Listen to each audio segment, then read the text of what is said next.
Magandang gabi mga kapuso. Ako po ang inyong Kuya Kim na magbibigay sa inyo ng trivia sa likod ng mga trending na balita. Taas kamay ang mga hindi pa naghahapunan dyan. Tara, food trip tayo sa isang bayan sa Cagayan kung saan nagpasara sila ng highway para mag-boodle fight sa kalsada. Para sa 131st founding anniversary ng kanilang bayan, ang mga residente ng Sanchez Mira sa Cagayan nagsalo-salo. Pero hindi sa restaurant o anumang kainan, kundi sa kalsada.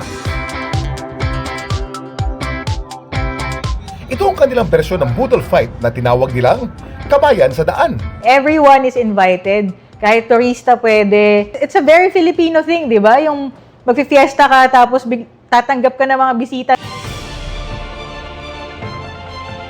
Ang mga nakahanda sa napakahaba nilang mesa, pinag-ambagan daw ng LGU at ng mga barangay ng Sanchez Mira.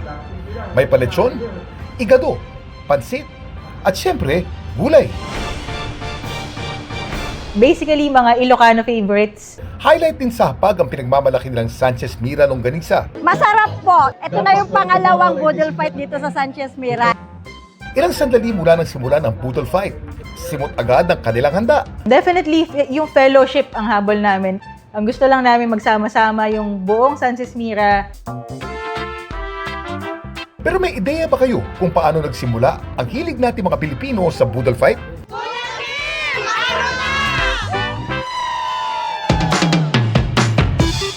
Ang boodle fight ay nagsimula rito sa Pilipinas bilang isang military tradition nung panahon ng mga Amerikano.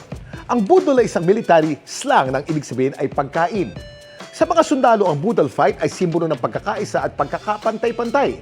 Sa ganitong kainan kasi walang mataas o mababa ang ranggo. Sabay-sabay silang kumakain ng nakakamay. Ngayon, ang boodle fight ay hindi na lang ginagawa ng mga sundalo, bahagi na ito ng maraming salo-salo sa iba't ibang bahagi ng bansa. Samantala, para malaman ang trivia sa likod ng viral na balita, i-post o i-comment lang, #Kuya Kim, ano na? Laging tandaan, kimportante ang may alam. Ako po si Kuya Kim at sagot ko kayo 24 oras.